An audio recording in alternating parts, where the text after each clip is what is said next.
for the first time, I'm gonna go ahead and publicize what R. Kelly told me, what Jaguar Wright was referring to when she said R. Kelly told me some things that is dangerous to know.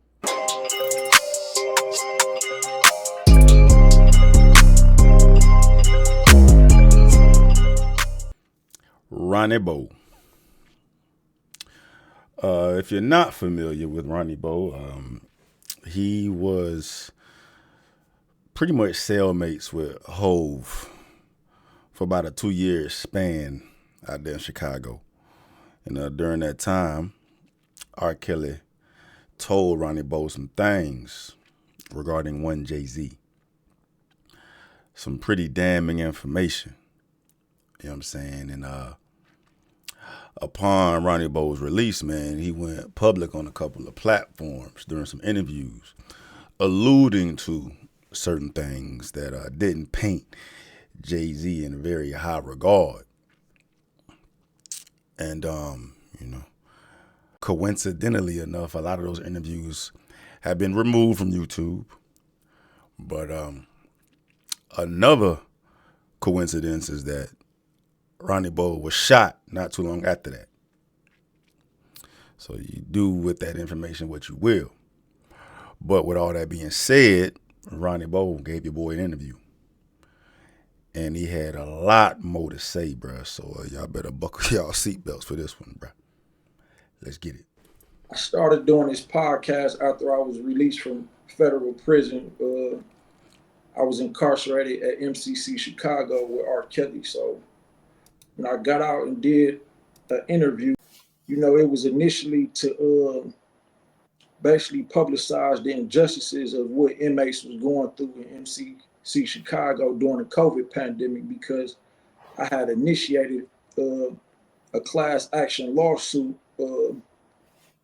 against the BOP and the government basically. And R. Kelly was there, and I felt like with him being a big name in the media, I felt like if he would have spoke on the matter, it would have shine some light on all the injustice, not just with what was going on during the pandemic, but just overall. Like, it's a lot of injustice of the prison system with people getting incarcerated for crimes they didn't commit. Like me, for example, I was incarcerated for allegedly being a member of a drug trafficking organization based in Chicago, and I'm from Milwaukee. And somehow they tied me to an entire organization, although I only knew one person out there in Chicago. And because I refused to cooperate with the DEA as an informant, they framed me in a case, and I was incarcerated for something that I really didn't do. So that's where it all started. I ended up going viral, for what I publicized regarding R. Kelly and Jayz.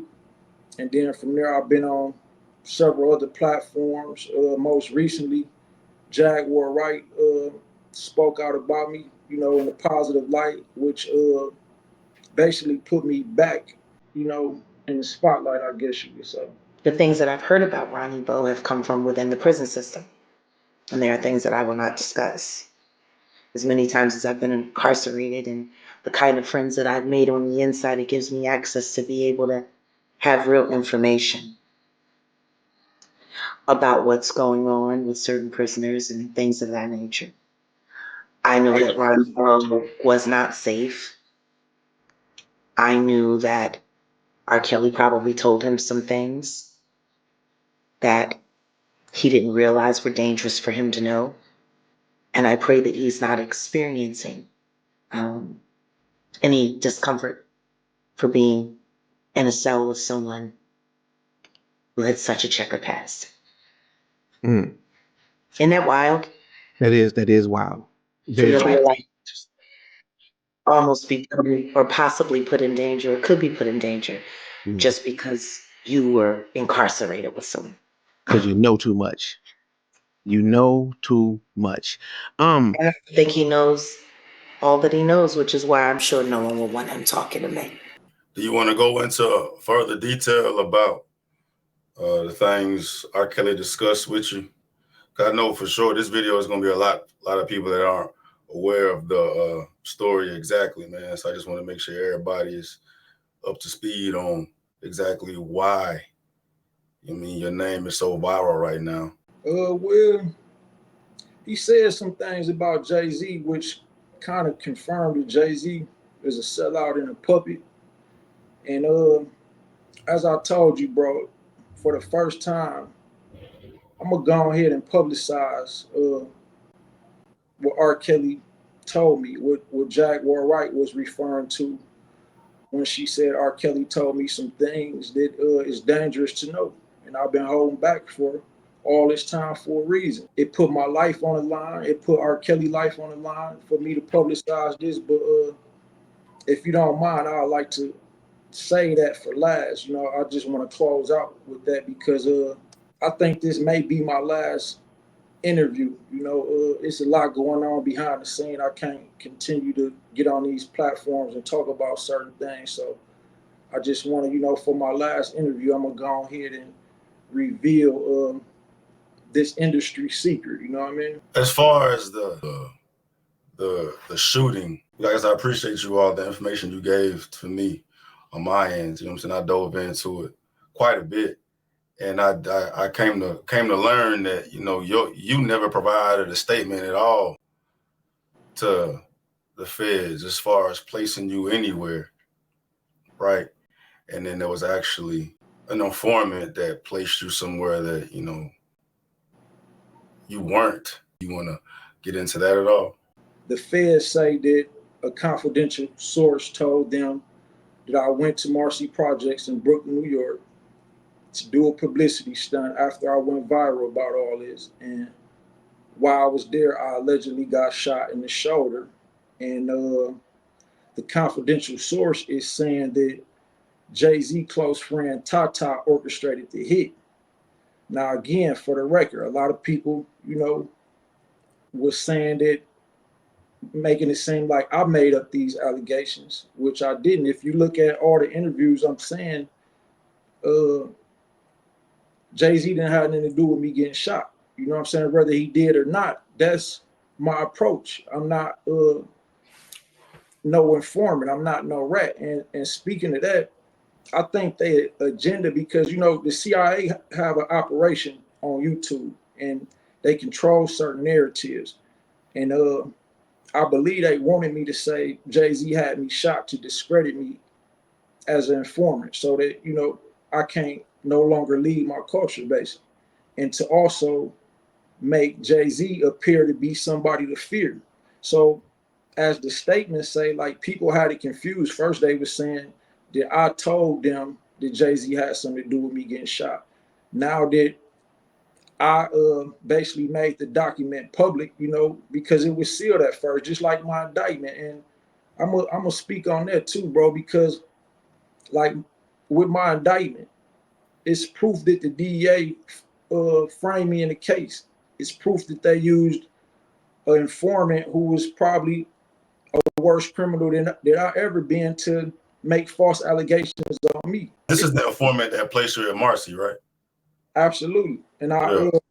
For the record, I think that informant is somebody that I did a podcast with, because a lot of these platforms, they try to, they like, people even tell me, like, just say Jay-Z has something to do with you shot, bro. You gonna go viral, your music gonna blow up, your books gonna sell. And I'm like, no, this ain't what I'm here for. You know what I mean? Like, there's other ways to sell records, other ways to sell books. You know what I mean? So again, if people trace back to all these interviews I did, I never said Jay-Z had me shot. They wanted to push that narrative, and that's what you know, the confidential informant told them. I don't know Tata. You know, the confidential informant said Jay-Z friend Tata has something to do with me getting shot. But, like, why is it that you think there's so much energy being placed on you in regards to this whole situation, bro? Because at least from my end and what I've been able to gather, it's information that you got from R. Kelly that you haven't provided in full detail yet. It's just been, you know, a little paraphrasing here, a little information here. Like, I got something. And you've connected enough dots and made enough conspiracies to, like, defame Jay-Z a little bit, bro. But like to be quite honest, for me, you ain't said nothing crazy and the shit I've already heard about Jay-Z from other credible sources as well. So why do you think they're putting so much energy into you, period? Well, first I thought they was using me to, put Jay-Z in the Diddy situation, basically.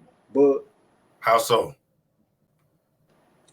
Basically, it's a murder for hire. Lil Durk locked up for murder for hire right now, and I want to speak on him in this interview too, in his situation with Yeah. that young boy, because that it tied into this overall scenario. But with my situation with Jay-Z, you say why they put so much energy towards me is Yeah. because, for one, they know that R. Kelly told me things that he afraid to speak about publicly. And they know I ain't got it all, and I'm likely to speak about it publicly. Jaguar Wright kind of put me on blast, not in a bad way. Me and her cool. But it's like now people want to know what the secret is, what R. Kelly told me, and it's like I'm gonna eventually have to. I don't gotta say nothing, but it's like I don't want to go to my grave without speaking on it, because I think, especially at this time, like it's a time and place for everything. And I think God wanted this secret to come out at this time and on your platform. What about your circumstance though, bro? Because you in jeopardy of goddamn getting put back in jail, depending upon what strings they pull or whatnot.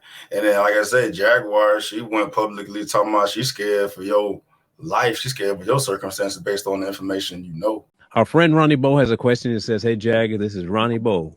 What Hey, did you Ronnie. mean when you said I wasn't safe?"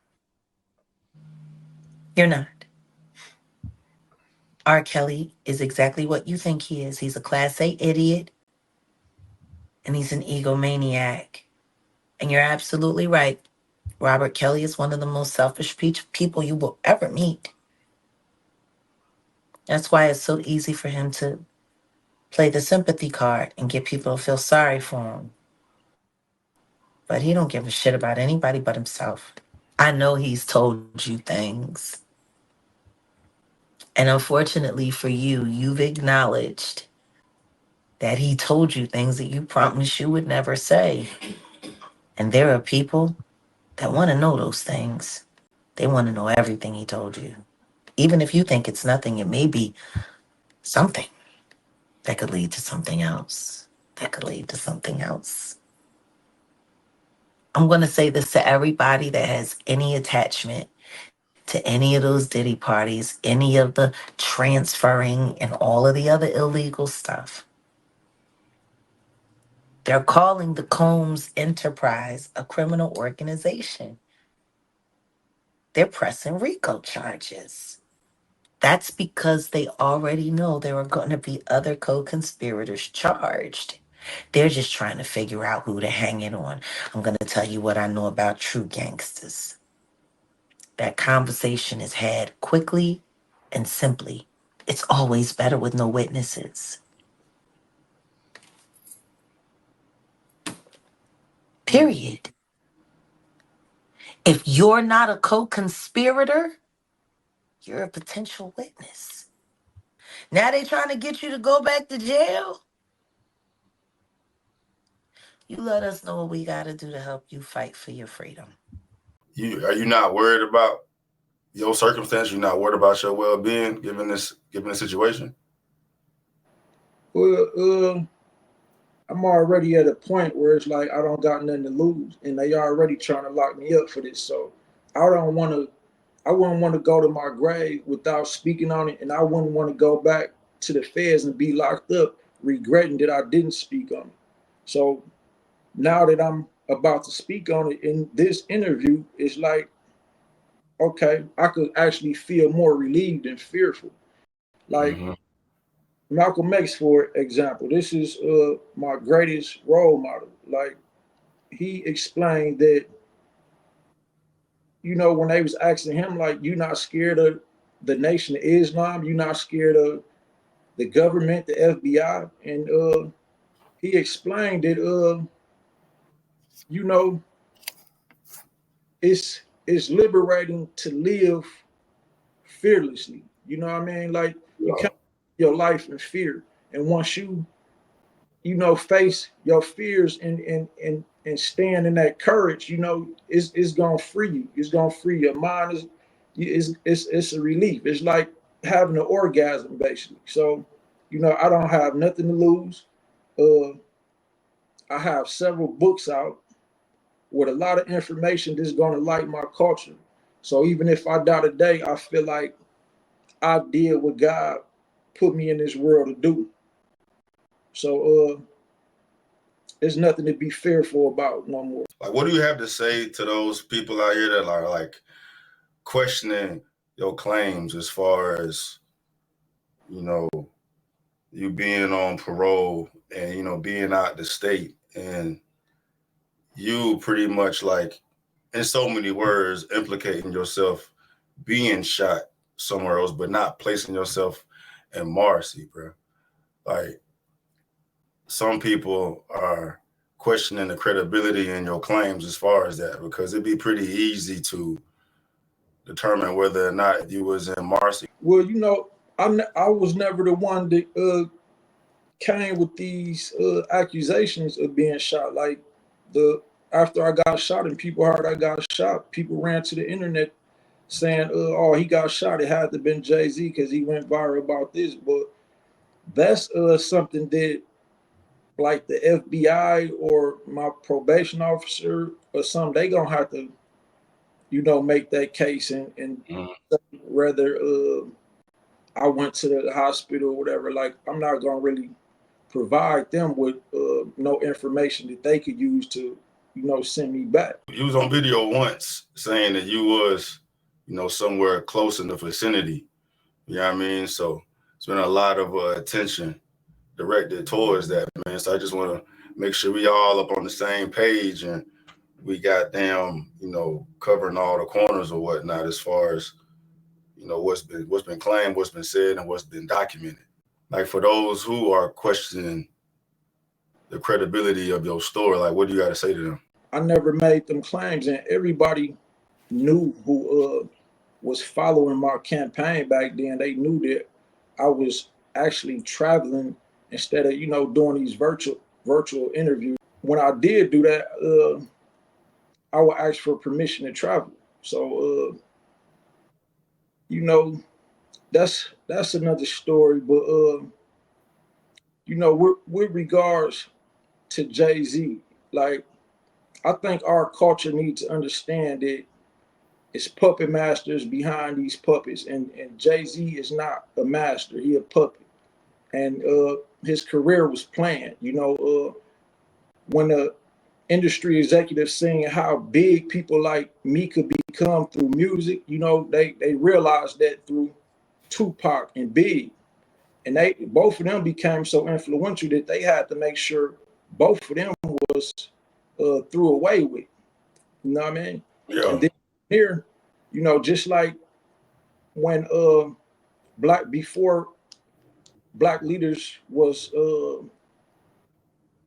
influential through music, you had people like Dr. King, Malcolm X, Fred Hampton, and they seen how powerful people like that could be because Malcolm X had 600 million people behind him, and that was more people than the United States population alone. So technically, as one individual, he became more powerful than the whole United States government. So they had to get him out of there.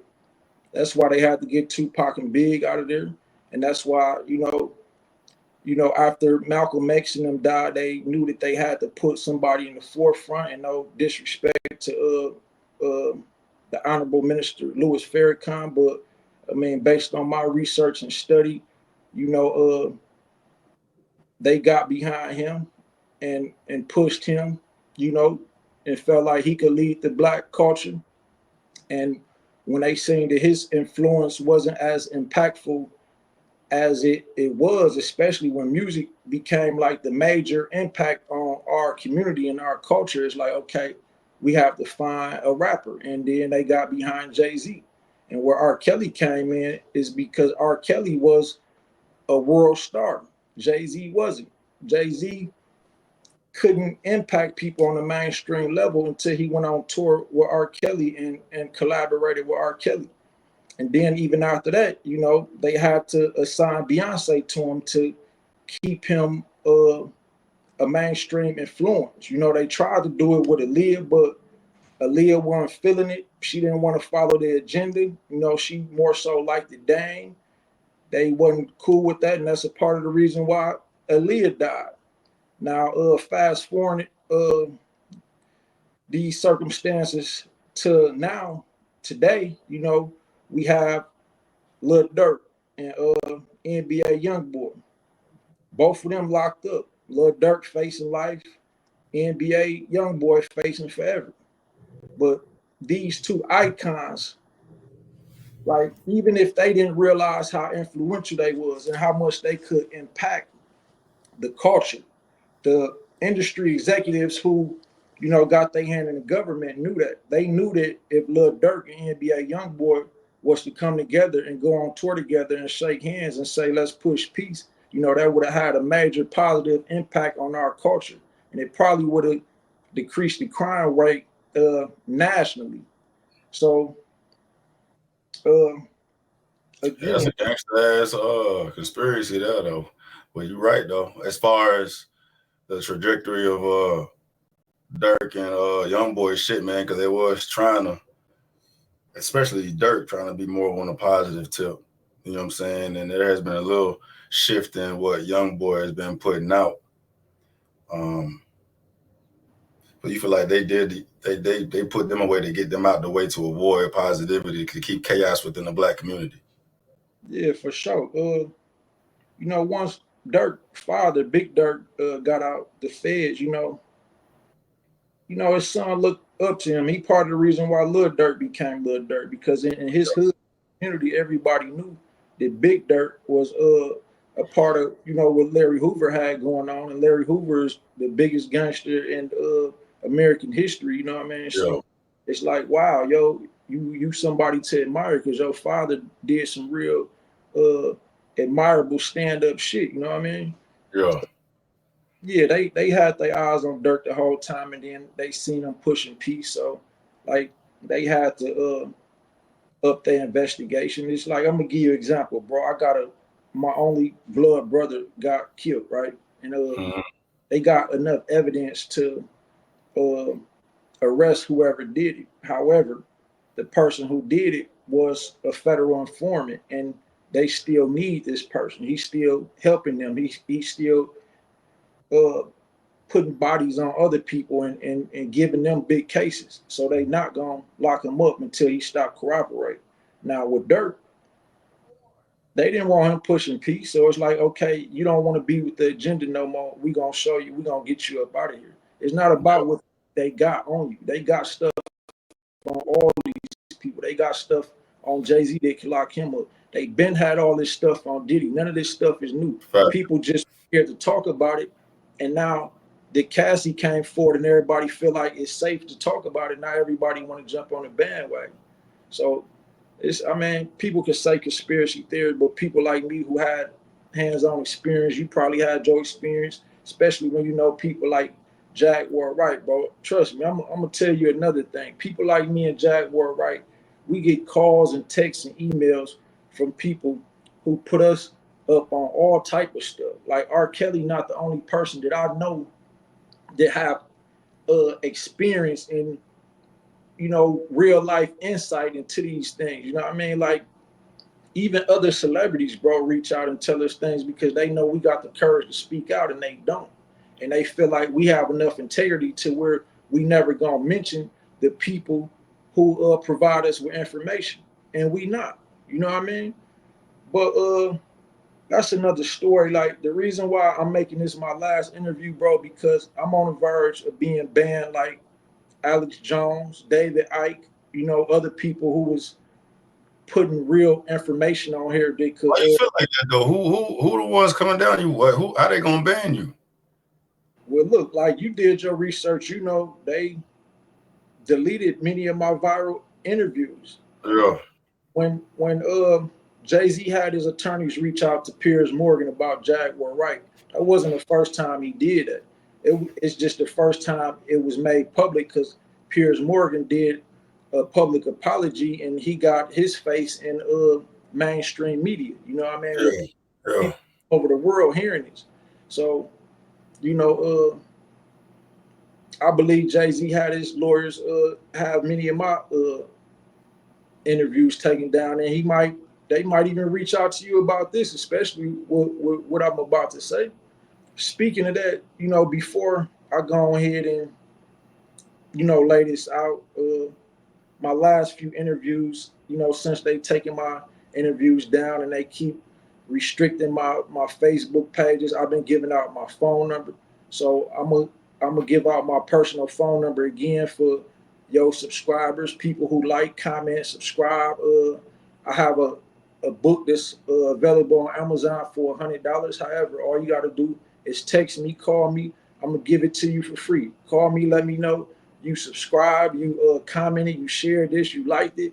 I'm gonna give it to you for free because I want the information to be out there. And my phone number is 414-810-9090. Just text. If you text from my iPhone, I could text you the book. If not, send me your email and I'll email it to you. But first off, you know, while I was locked up in MCC Chicago with R. Kelly, you know, I initiated a movement with a lot of the gang leaders there. And I reached out to GF, who was, you know, a close friend of Larry Hoover. And at the time, GF had life. He was fighting to get his time back, and he's free right now. So free GF. You know, he was close with one of my close associates, William Easter, who GF know is black. And GF told me, like, look, I can't be a part of this right now, and probably never again, because how the government look at the GDs. When you are part of that organization, by the age 36, you free to fall back and retire. So I fell back, and as a leader, you know, I realized that I have leadership abilities, and I wouldn't feel like a man if I wouldn't try to lead my culture. So I started a movement, and everybody who called me, again, 414-810-9090, I'm gonna offer them all a chance to be a part of the movement. But I'm totally aware that the CIA and the FBI sending spies to call me, and I could read through that. You know, you're not gonna be able to infiltrate me and set me up like y'all trying to do. Like people have called it and tried that, but you know, I have a movement going. I have a lawsuit against the Bureau of Prisons for how they treated us during the COVID pandemic. I have current pending lawsuits. I have one lawsuit that I want to mention against the United States government. And this is important because as a follower of Malcolm X, I study him and his agenda and his emotions, his motives, that is. And I understood that, and I understand that they killed him because, you know, he brought the injustice of, you know, what the United States is doing to the black culture on the world stage. He brought it in front of the world court, you know, because had he tried to deal with it on a level that Dr. King was dealing with it on, which is civil, you know, they don't have to honor it because it's within the jurisdiction of their own court system. So Yeah. he was trying to take it out of the jurisdiction of the United States and bring it in front of the world, you know, where world leaders everywhere, Africa, Russia, China, got to decide and look at this and say, well, wow, this is how y'all treating blacks in America and black inmates in particular. You know what I mean? So I sued. I don't know. I don't think nobody else tried to do that for some reason after Malcolm X, but I did that. And I added the lawsuit at the end of my book, and I think everybody should read that and look into that. But now, as I said, Jay-Z a puppet. They give them all this power. You know, you can control the entertainment in the NFL. When artists want to be big, that you know, you could tell the award shows don't nominate him. You know what I mean? They gave him all this power for a reason. But Jay-Z, you know, R. Kelly, you know he know. And pretty sure at this point, you know, he told me. And it's probably gonna make a lot of people look at you different, but bro, Jay-Z, I know that it's part of your humiliation rituals to get where you at. You had to indulge in sexual activity with your boy Diddy, bro. I ain't saying you had nothing to do with me getting shot, Jay-Z, and I'm speaking to you directly this time. I ain't saying you had nothing to do with it. You ain't got to worry about me. I'm a man of the G code. I'm a man of honor. I don't want you locked up, bro. I used to look up to you, and I still love your music. I still listen to your music, ho. But I'm kind of hurt to know that somebody that I admire, you know, had to do something so weird and disgraceful for money and fame, bro. You know what you did with Diddy. You know, bro, you So, engaged in oral with Diddy, bro. You engaged in oral, you engaged in oral with another man. You know, if something happened to me, oh well, bro, my book's gonna outlive me. The information in them books, bro, it's over. It's checkmate. the big thing R. Kelly dropped to you in prison is that Ho was engaged in some homosexual behavior with Diddy. Yeah, and if anybody know people that's locked up in the feds who got some power, man, tell y'all people to protect that man, because I hate I have to do this. I know it's gonna put that man's life in danger, but and I know people heard bad things about R. Kelly, but y'all can't believe everything that y'all hear. They came to me and tried to get me to say bad things about R. Kelly. The media, industry publicists. You know, I sent you the text, bro. You ain't gotta expose it. For me personally, it don't even surprise me, dog. All these motherfuckers identify somewhat. I was of the mind that goddamn Jay-Z was one of the Diddy's before Diddy. But you flipped it and said that Diddy's the one that goddamn had to Diddyfy Jay-Z, huh? Bro, and they got it in them tapes, bro. But he's so powerful and he they puppet. He already got him out. Got him out. If he get out of line though, they gonna put it out. But he ain't lying. He doing what they want him to do. Like for me, like I said, unfortunately for me, that shit don't fucking surprise me, dog. I heard the worst type of worst shit from Jay-Z already, dog. You know what I mean? But it was all conspiracy on my end. But for you saying that R. Kelly told your ass that specifically gonna hold a lot more motherfucking weight. You know what I'm saying? I'm anxious to see people's response to that. Is that what you told Jaguar? You told Jaguar that R. Kelly told you that? Somehow, bro, that lady be knowing stuff, bro. She kind of like already knew. She say some of her people was locked up in there with us. Yeah. Her people posted told her some of the things that R. Kelly was saying, which she knew that I knew, basically. You know what I mean? Was R. Kelly in there telling everybody that shit? Nah, he was scared to really communicate with me, bro, because like, even though like I helped, you know, like make him feel safe in there, you know, I was trying to get a book deal with him, and I basically had the GDs basically just go vouch for me and say who I am. Like, bro, he one of us. He good. He ain't nobody here wearing a wire trying to set you up. You know what I'm saying? He really just want to get some stories, you know, to put in the book. And he want to tell your side of the story, basically. You said that like everything ain't what meets the eye with R. Kelly. So with that, are you trying to imply that he not out here on no petty shit at all? Like, ain't none of that shit true about him? I wasn't there, bro, so I can't stand on it. But I know that he ain't the monster that they portray him to be. Like, Yeah. was he having sex with young females? Everybody know that. Was they underage? We don't know that for sure. And I'm of the mind that all these motherfuckers was though, bro. You know what I mean? I think all them industry motherfuckers was goddamn smashing little girls. Just that, but you know, this whole narrative of Hov is that he used that to take R. Kelly down when most of these motherfuckers was doing it. So it's like hypocritical as shit. You know what I'm saying? Yeah. That's my only point though. Like, like you said, everybody was doing it. So like, why they come down so hard on R. Kelly when y'all know Jay-Z was doing the exact same shit? Yeah. Not just Jay-Z, but like you said, most of them, bro. And then Yeah. the people behind them, the executives who cut them they checks, they do shit worse than that. You know what I'm saying? Yeah.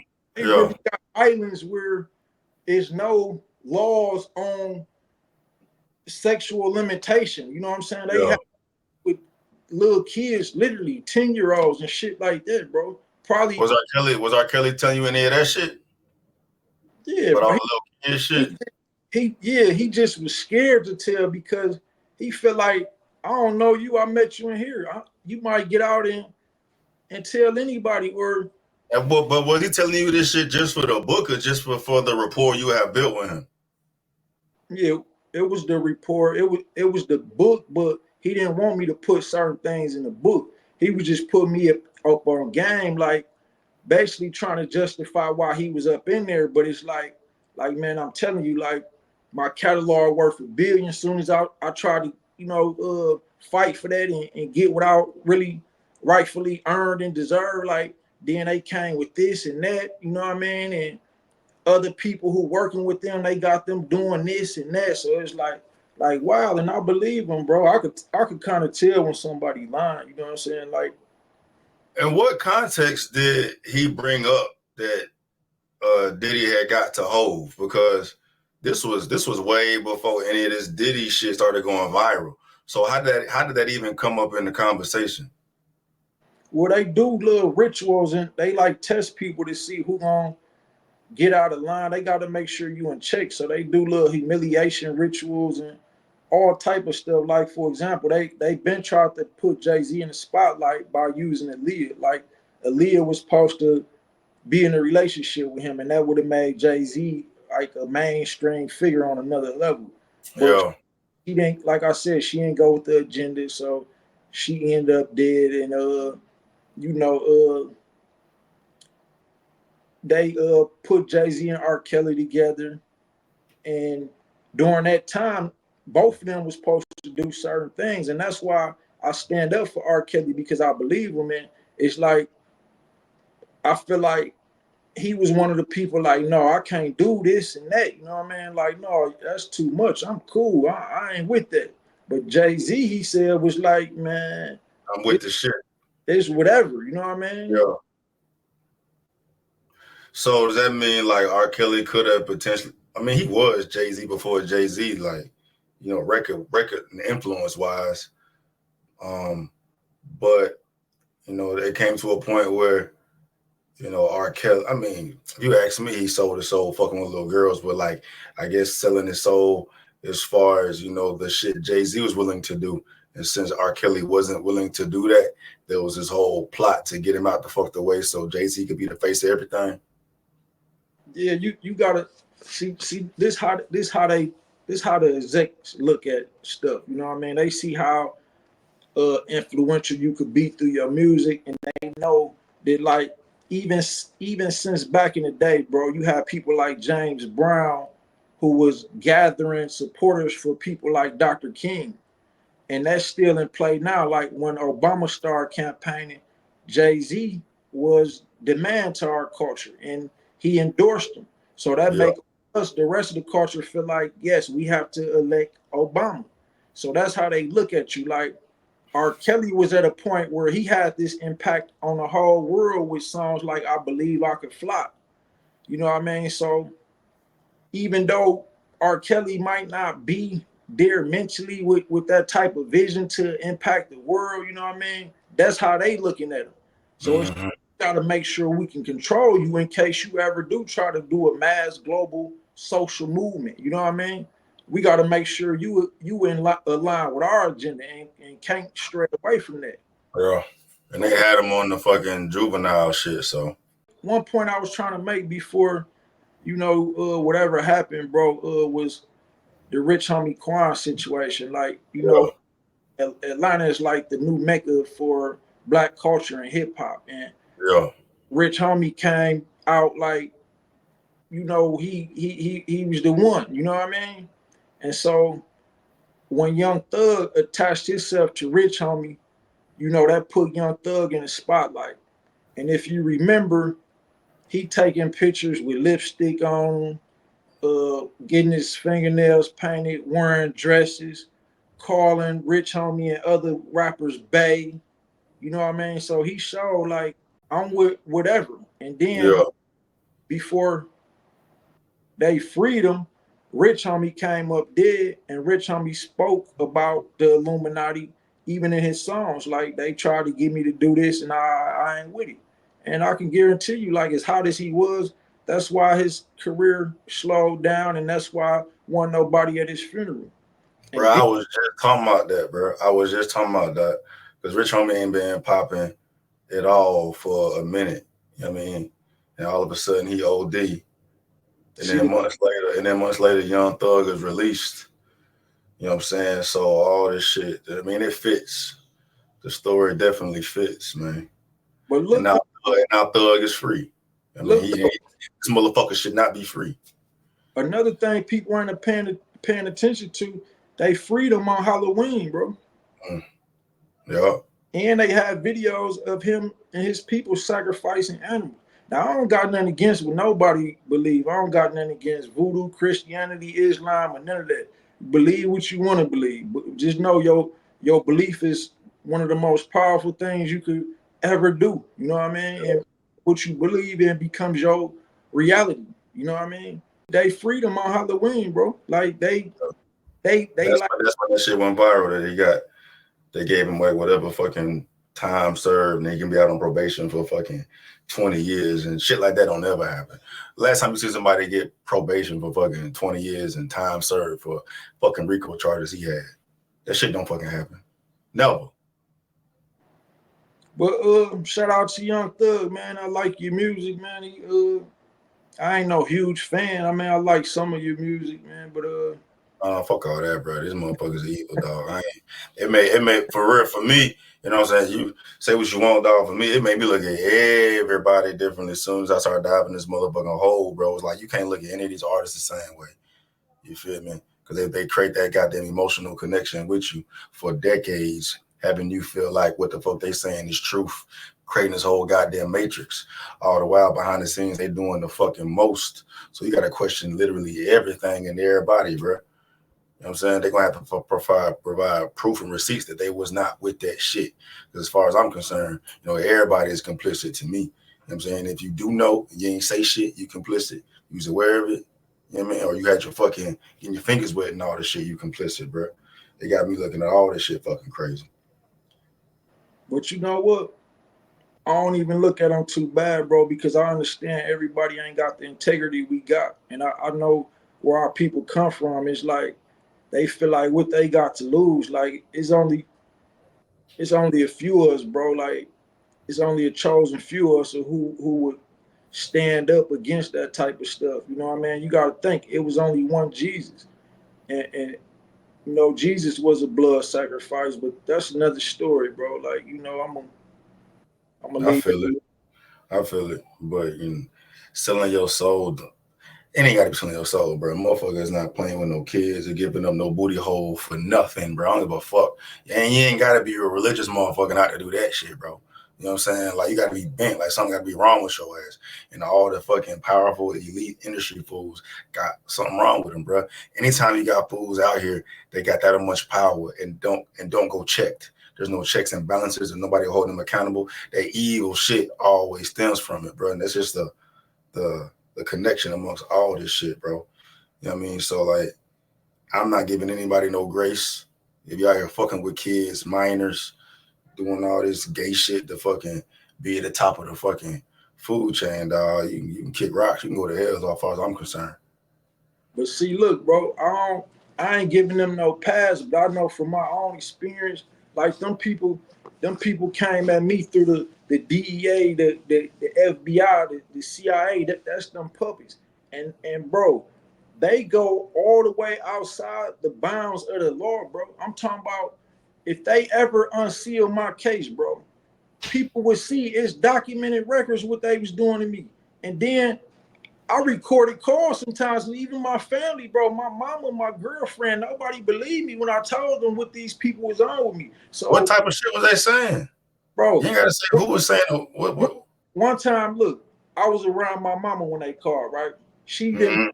I had another phone. I recorded the call from my other phone just because I knew I was finna end up getting indicted. They threatened. They telling me if you don't work for us, we gon' you gonna do life in jail. We might kill your kids. They saying stuff like this for real, bro. So even when my mama heard the call and after the call was over, she still not believing it's them though. I'm telling her, ma, they arrested me. They took me somewhere it wasn't even a jail, some warehouse somewhere with other officers, and it's like we got this, that on you. But if you work for us, you won't have to do a day in jail, bro. But these people really threatening to kill my family, kill me, give me life, frame me in a case, which they actually end up doing. They frame me in a case. You know what I mean? They was thirsty at the time because through all this harassment, bro, they didn't indict me until I sued them. And look, Mm-hmm. 2 weeks after I sued them, all of a sudden all these charges come. Like, why y'all Mm-hmm. indict me? Why y'all wait till I sue y'all and document what y'all was doing to me for y'all to say, okay, time to indict them? Why y'all said y'all was investigating me 3 years? Why y'all didn't indict me 3 years ago? You know, Yeah. but And it's just been like 3 years of harassment from all these different agencies. at that time it Like was what? the DEA and the FBI. I just found out recently that the CIA involved in. When you get them people involved, bro, it's a different level. Like that's why I said I can't live my life in fear. At a point like that stuff will stress you to death, stress you into a mental hospital, bro. Like it's like you can't care, bro. You got to get to the point where it's like, all right, I done lived my life. I done left this legacy behind. It is what it is. Like kill me, lock me up, do whatever y'all gonna do. But at the end of the day, I'm not finna live my life in fear. I'd rather be dead than live my life in fear like that, bro, and stressed out the rest of my life, bro. Like, no, I ain't going. Like, kill me, do whatever y'all gotta do. You know what I mean? Yeah. Was this stemming from you exposing Kales, or like why was they focusing so much attention on you for these 3 years? No, that was when I initially got indicted from 2014 to 2017. I had a 3-year investigation. Okay, this had nothing to do with all this industry shit. That was just the case that you had ran into being out in the fucking streets. Yeah, And then, ironically though, before all this industry stuff, bro, I was still doing what I do. Like I had publicized in the 60th issue of the Don D magazine by prison reform movement. So they mhm. investigated me for stuff Yeah, like they already had the sights on yeah, yeah. you. And then Yeah, they messed up. Why would y'all put R. Kelly around me? Like yeah. y'all know I write books, y'all know I'm fearless, y'all know I spread this information. Your ass is a whole journalist in that bitch. You're like, you gonna put this motherfucker around me and he give me this shit. He's Like, like, y'all asking for the smoke. yeah, like see, people got this in their mind that the feds don't lose, they can't be beat. I was seeing people beat them, bro, before I did it. They Yeah, gave me courage to stand up, but the feds they got a 98% conviction rate, but you got yeah, to that's 2 out of every 100. So I'm gonna yeah, be two. That's how I'm yeah. thinking. I'm gonna be one of the 2 out of this 100 who beat them. You know what I mean? Two people out of every 100 who they indict beat them in trial. They had a bullshit case on you in the first place. Yeah, bro, and they got it sealed for a reason. That's why it's like they got me going back for these allegations of pistol whipping somebody when they know the witnesses said this. I didn't have a gun. This dude walked up to me with a gun. If he ended up with it, and whatever happened after that was self-defense. But Facts. and y'all didn't try to charge him. Y'all charged me right away, and not Yeah, just bro. They tried to get me killed. They had me listed armed and dangerous. After the incident, I'm thinking, okay, he walked up to me with a gun. I'm not thinking he finna call the police. So I didn't even know I was on the run. I, mm-hmm. I'm on the run through my baby mama. They came to her and I don't know. They probably do their research, but me and her weren't getting along at the time. So she told him like I was about to come over there. You know, they caught me over there by our house and pulled out guns, put guns in my face, bro. I got the body cam footage. I got a lawsuit for that too, but they could have killed me for that and justified it, bro. That's what they do to people like me. You know what I mean? Yeah. And so like shit just got real weird once this whole industry shit got involved, and that shit just blew the top off of all this shit, huh? Yeah, they know I know, but that I ain't finna, like I said, bro. This is my last interview till I get this case out the way. At least when I get this case out the way, I might consider doing this again. But I got a lot of things behind the scenes I got to deal with, bro, and fight. Like, you got shit coming up in February, right? Yeah, February 4th. Yeah. So what you think gonna happen now after this shit go out? That you Well, goddamn leaked this whole Jay-Z Diddy shit. What you think about it happening now? I'm ready for whatever, bro. It ain't no telling. But at this point, it's like they trying to lock me up anyway. They trying to kill me anyway. Like, why not, bro? Like, it is what it is. But I'm ready for whatever, bro. I'm trained. I got the spiritual armor of God on me. You know, I got the helmet of salvation on, even though people can't see it. You know what I'm saying? I got the sword of the word. You know what I'm saying? I got the shield of faith. You know, the belt of truth. You know what I'm saying? I'm walking in the gospel of omnipotence. That's one thing they misconstrued about that scripture. You know what I mean? It's omnipotence. Like when you got God with you, bro, it ain't nothing to be fearful about, bro. God got me, bro. You know what I mean? Like, even if they kill me, trust me, like, I'ma still live through my books, bro, and my music and everything else I done established while I was here, bro. So it is what it is, but I'm ready for it at this point. Well, if you're ready for it, you want to get into the goddamn details exactly what the hell R. Kelly told you Jay-Z did with Diddy. I just told you, bro. I I said it. said you said he performed what Jay-Z performed fellatio on Diddy or vice versa. It was a passing of the torch, bro. So, like, how they do it, like, Meek Mill, for example. Man, I hate I gotta go. I hate I gotta go there, but all these people was like Diddy girlfriends, bro. Like they put him in a position to where you gonna be able to feel dominant over everybody. Like you the gatekeeper. So Yeah. when they passed the torch, Diddy had to do it to Jay, but man, I don't like having no type of talk, bro. Like I ain't got nothing against gay people, LGBTQ, but I'm like homophobic, kind of like not hateful against nobody. Like it just I don't like But to.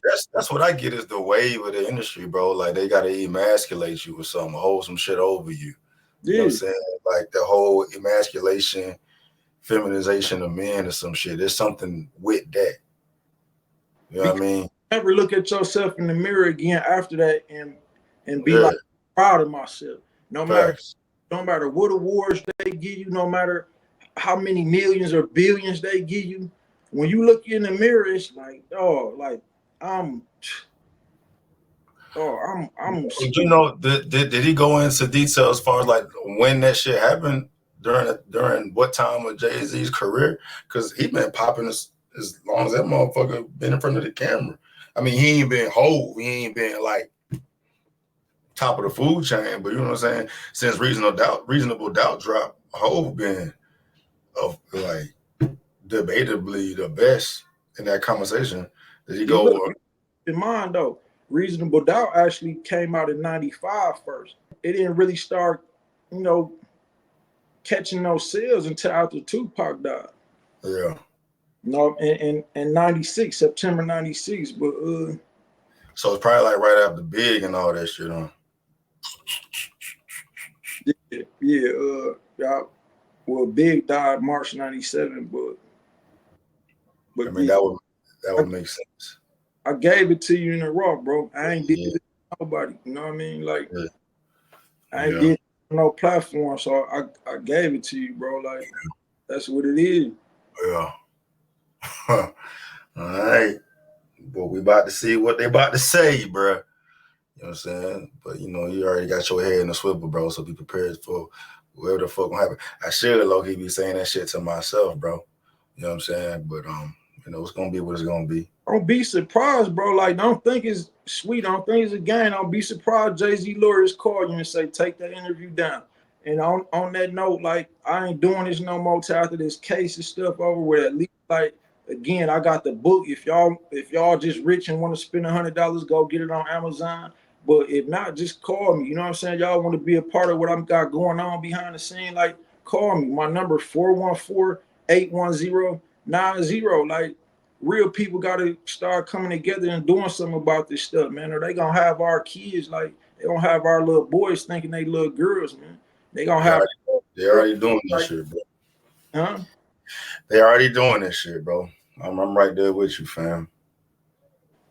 Yeah. Yeah, man. I appreciate this opportunity, bro. You know what I mean? Like, much love and respect, bro. Like, I'm gone, though, man. All right. Appreciate you, homie. All right. Yep.